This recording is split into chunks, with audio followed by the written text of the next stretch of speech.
lasting longer than it should. So no problem exists one way. Yes, ma'am. This cat is clawing at her. Get down, Pebbles. Get down. Leave her alone. My cat's upset because Apostle's sitting next to me. I'm gonna throw her outside in the cold. And so this is something. And if I sound passionate about it, it's because I am. It's because I believe that we could all become a better church on the way to one church if we could just look at number one, which is us. What did I do to contribute to the situation that is at hand? It's a simple question. You just have to be ready to answer it. And again, I'm going to say it does not always mean that you were the reason for the problem, just that you were a part of it. And what did you do? What did you do? Hey, nephew, to fix it? How far were you willing to go to bring resolution? I want you to understand that the best way to get realigned to Christ is, again, number one, through prayer. And then number two, confront yourself. Not, well, the reason why I feel like this is because so-and-so that when you get to the gate, and this is assuming we all get to the gate. Lord, help us get to the gate. He is not going to ask you about who did it. He's not going to ask you about who did it. He's going to ask you why you responded the way that you did. Tanasia says, if the same, nope, I got to come back. I'm coming back, Apostle. Tanasia says we're responsible and accountable for the person standing in the mirror at all times. At all times. At all times. If the same situation keeps occurring, we are most likely the common denominator. I need to hit the more button. Wait. I need to see everything she said. How do I get all of it?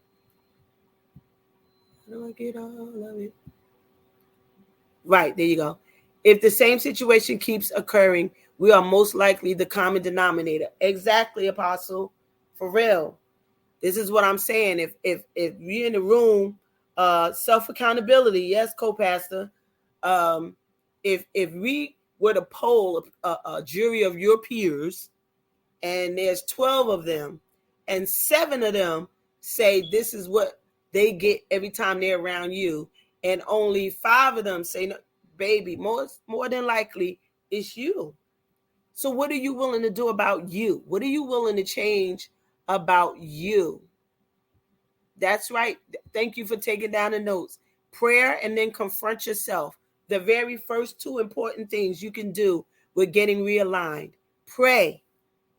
Oh, well, I don't know how to pray like everybody else. I tell y'all, like, I'll be talking about my bestie, and I'll talk about her forever because it ain't changed yet. We go to have prayer together.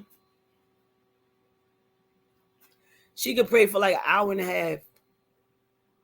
I'd be like 15, 20 minutes. I done snotted. I done spoken tongues. I done told God. I done pleaded with God to come through on my behalf. 20 minutes tops, and I'm like, wait, she's still praying. And then I'll try to pray some more. And then I'll be like, and then I get up and I sit and I'm rocking, and she's still at it. She's still at it. God bless her heart. And I'm just there waiting till she get up at that point to give her some tissue.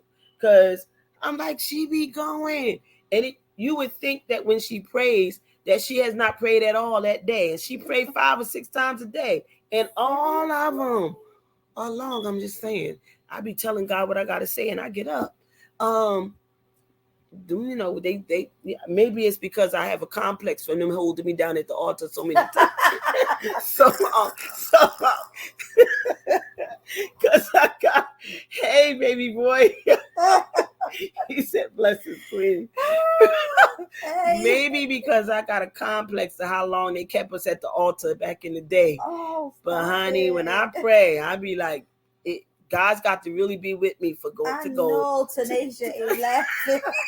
I know, but her long-winded self. I'm just saying, what you want to do when you're really talking about, when you're really serious about realigning yourself with God, the first two things, Pebbles, stop. The first two things that you must do is pray and then confront yourself. You really don't have room to confront anybody else until you can confront yourself. There are some things, and you'll keep on hearing me talk about this living cemetery that we walk around with carrying at all times because we refuse to deal with the hurt that is associated with what happened to us when we were 9 years old, and what happened to us when we turned 13, and then what happened to us again when we turned 16, and then it happened to us again by the time we were age 21, and then we got call ourselves being in the church, and then y'all keep on saying the church hurt you, but it was the people in the church that hurt you, and you still holding on to it, and those people probably forgot they did it or didn't even know they did it, and so they're going on about their lives, and you living miserably holding on to what has already past you.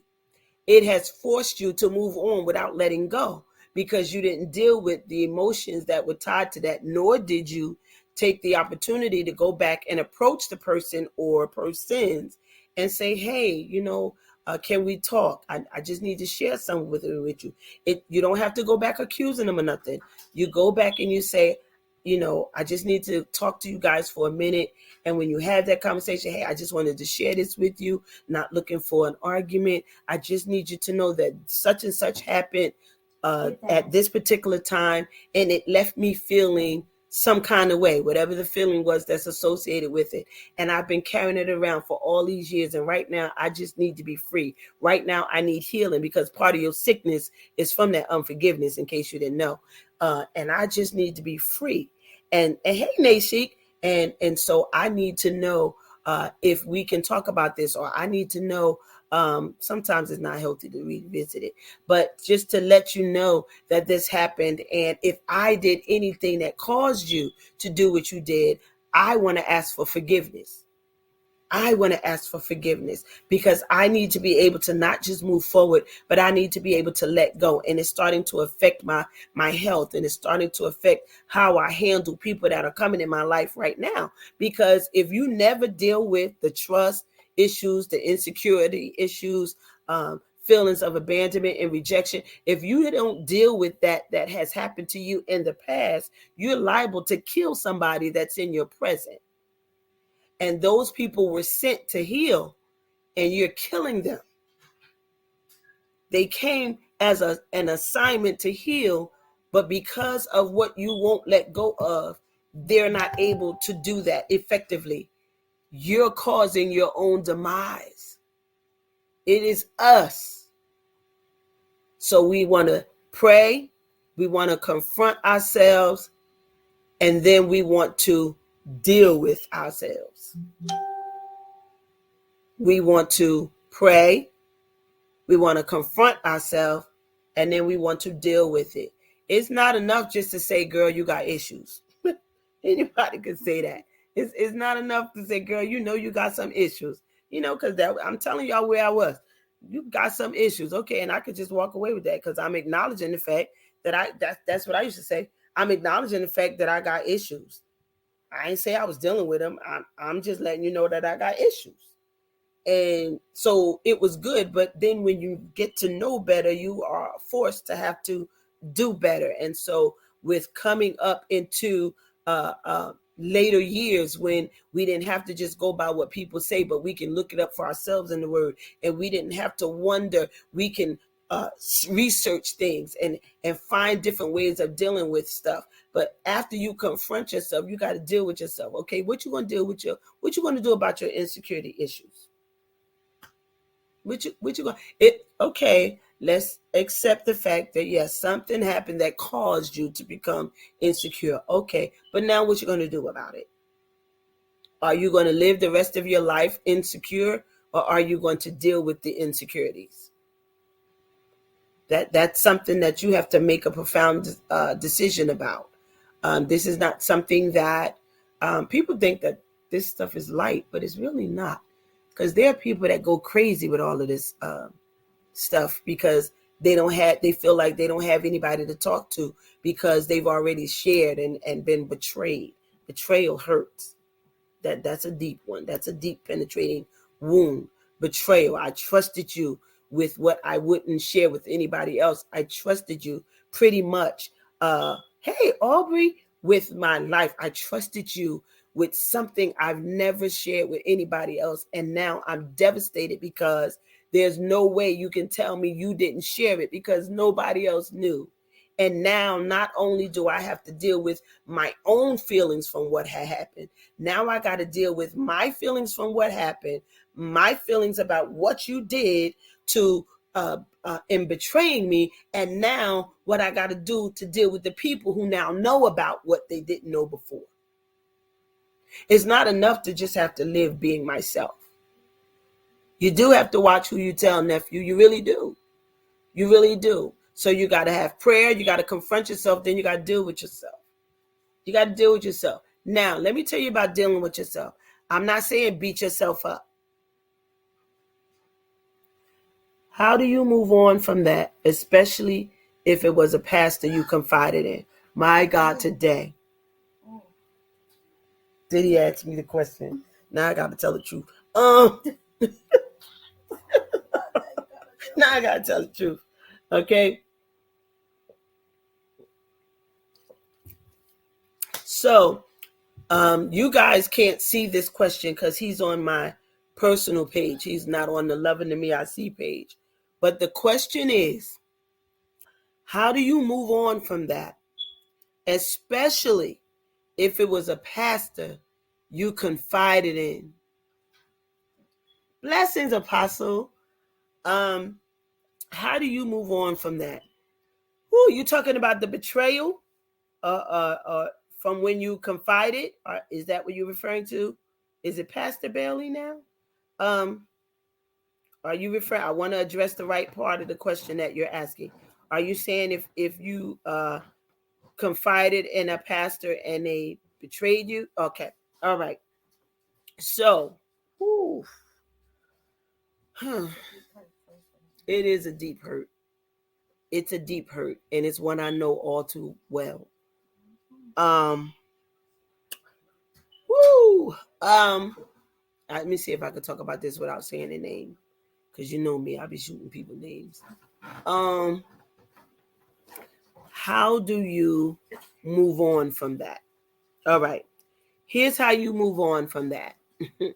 Here's how you move on from that.